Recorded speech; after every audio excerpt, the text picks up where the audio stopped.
नमस्कार, देवभूमि चैनल में आपका स्वागत है।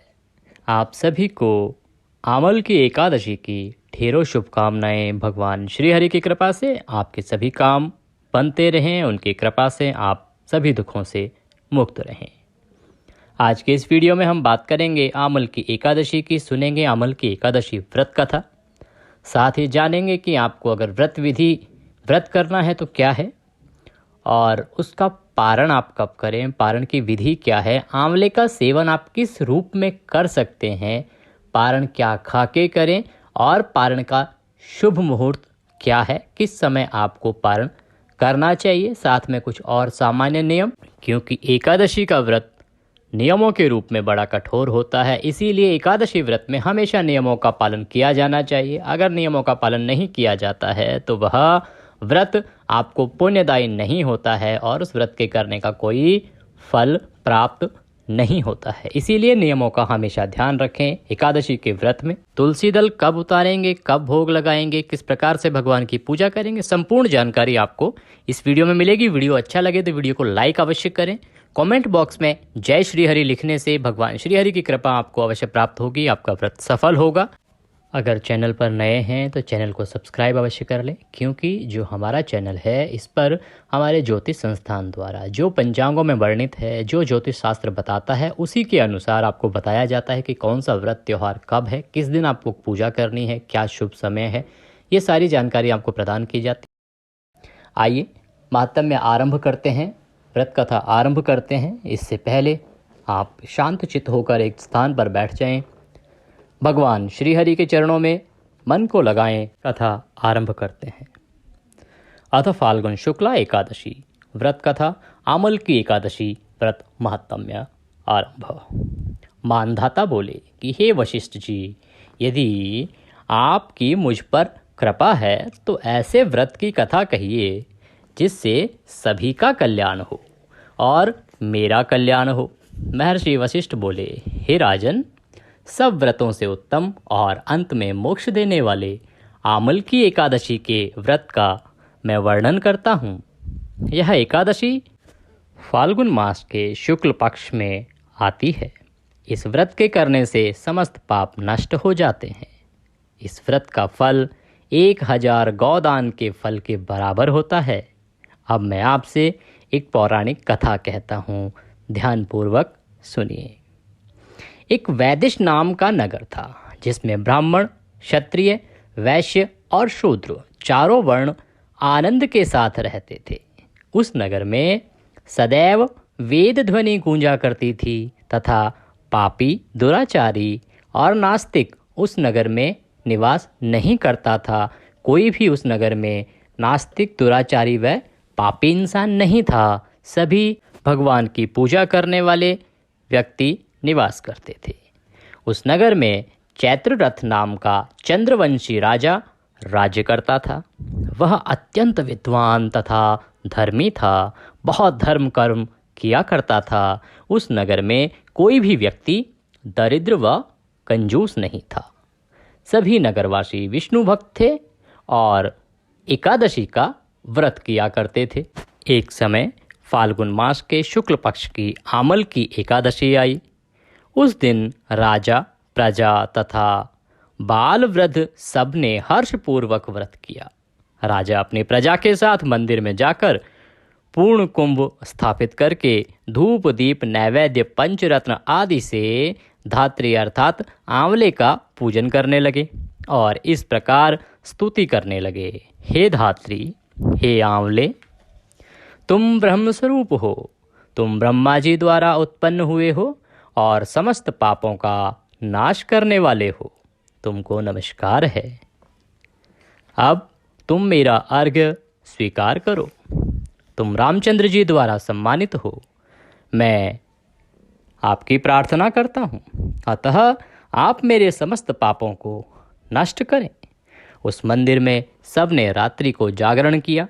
रात के समय वहाँ एक बहेलिया आया जो अत्यंत पापी और दुराचारी था। वह अपने कुटुंब का पालन जीव हिंसा करके किया करता था।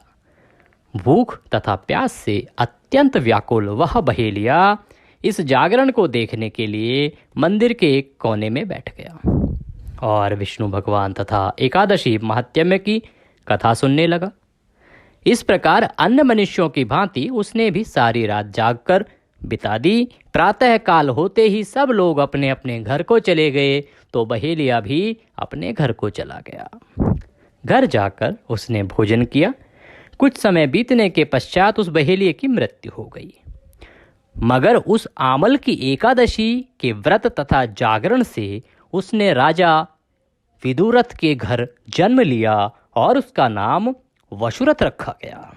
युवा होने पर वह चतुरंगिणी सेना के सहित तथा धन धान्य से युक्त होकर 10,000 ग्रामों का पालन करने लगा।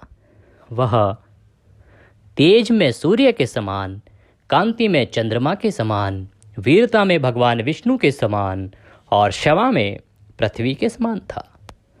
वह अत्यंत धार्मिक, सत्यवादी, कर्मवीर एवं विष्णु भक्त था। वह प्रजा का समान भाव से पालन करता था। दान देना उसका नित्य कर्तव्य था। एक दिन राजा शिकार खेलने के लिए गया। दैव योग से वह मार्ग भूल गया और दिशा ज्ञान न रहने के कारण उसी वन में इधर उधर भटकने लगा और थककर वन में एक वृक्ष के नीचे सो गया। थोड़ी देर बाद पहाड़ी म्लेच्छ वहां पर आ गए और राजा को अकेला देख मारो मारो शब्द करते हुए राजा की ओर दौड़े।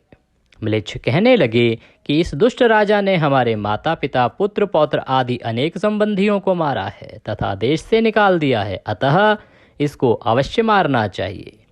ऐसा कहकर वे म्लेच्छ उस राजा को मारने दौड़े और अनेक प्रकार के अस्त्र शस्त्र उसके ऊपर फेंके। वे सब अस्त्र शस्त्र राजा के शरीर पर गिरते ही नष्ट हो जाते थे और उनका वार पुष्प के समान प्रतीत होता था। अब उन म्लेच्छों के अस्त्र शस्त्र उल्टा उन्हीं पर प्रहार करने लगे, जिससे वे मूर्छित होकर गिरने लगे। उसी समय राजा के शरीर से एक दिव्य स्त्री उत्पन्न हुई। वह स्त्री अत्यंत सुंदर होते हुए भी उसकी भ्रकुटी टेढ़ी थी। उसकी आंखों से लाल लाल अग्नि निकल रही थी, जिससे वह दूसरे काल के समान प्रतीत होती थी। वह स्त्री म्लेच्छों को मारने दौड़ी और थोड़ी ही देर में उसने सब म्लेच्छों को मौत के मुंह उतार दिया और काल के गाल में पहुंचा दिया। जब राजा सोकर उठा तो उसने म्लेच्छों को मरा हुआ देखकर कहा कि इन शत्रुओं को किसने मारा है? इस वन में मेरा कौन हितैषी रहता है? ऐसा विचार कर ही रहा था कि आकाशवाणी हुई, हे राजा, इस संसार में विष्णु भगवान के अतिरिक्त कौन तेरी सहायता कर सकता है? इस भविष्यवाणी को सुनकर राजा अपने राज्य में आ गया और सुखपूर्वक राज्य करने लगा। महर्षि वशिष्ठ बोले कि हे राजन, यह आमल की एकादशी के व्रत का प्रभाव था। जो मनुष्य इस आमल की एकादशी का व्रत करते हैं वे प्रत्येक कार्य में सफल होते हैं और अंत में विष्णु लोक को जाते हैं। बोलिए विष्णु भगवान की जय, बोलिए आमल की एकादशी की जय। इसी के साथ यहाँ पर आमल की एकादशी का यह माहात्म्य, यह व्रत कथा समाप्त होती है। आप भगवान को प्रणाम कीजिए, भगवान की आरती कीजिए, फल का भोग लगाइए। भोग लगाने के बाद बंधु बांधवों में प्रसाद वितरित कीजिए। अपना दिन संयम के साथ और शालीनता के साथ व्यतीत कीजिए। रात्रि हो सके तो जागरण कीजिए। और 21 मार्च को, देखिए व्रत कब है आपका? 20 मार्च को। 20 मार्च 2024 दिन बुधवार का रहेगा। आप आमल की एकादशी का व्रत करेंगे और 21 मार्च 2024 को आप आमल की एकादशी का व्रत का पारण करेंगे। व्रत पारण का समय बताएं उससे पहले व्रत पारण के लिए आप 21 मार्च को सुबह समय से उठें, सूर्योदय से पहले अवश्य उठ जाएं। स्नान आदि करने के बाद जहां आपने 20 मार्च को पूजा की है भगवान विष्णु की, उसी प्रकार से पूजा करें, स्नान आदि कराएं और उसके बाद भगवान को नमस्कार करें, हाथों में पुष्प लें और भगवान को प्रणाम करें कि हे प्रभु, आज के दिन हमने इस उद्देश्य की पूर्ति के लिए एकादशी का यह व्रत किया था। इसमें कोई गलती, कोई त्रुटि, कोई भूल हमसे हुई हो तो उसे क्षमा करें, क्योंकि आप तो दया सिंधु हैं और हम आपके दर के भिखारी हैं। और वह भगवान के चरणों में छोड़ दें।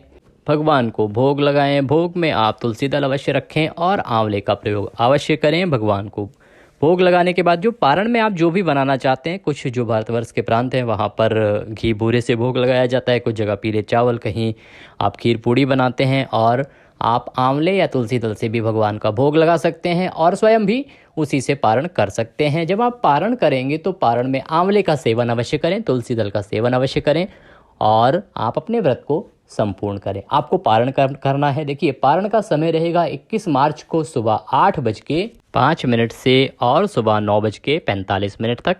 इसके बाद पारण का समय दोपहर को रहेगा 1:05 से और 4 बजे तक। इस समय में आप भगवान श्री हरि का पारण कीजिए, आपका व्रत अवश्य ही सफल होगा। अगर वीडियो अच्छा लगा हो तो कमेंट बॉक्स में जय श्री हरि लिखना ना भूलें। वीडियो को लाइक अवश्य करें। भगवान श्री हरि की कृपा आपको प्राप्त होगी। इस वीडियो में अभी के लिए इतना ही। अगले वीडियो में फिर होगी आपसे मुलाकात। तब तक के लिए जय श्री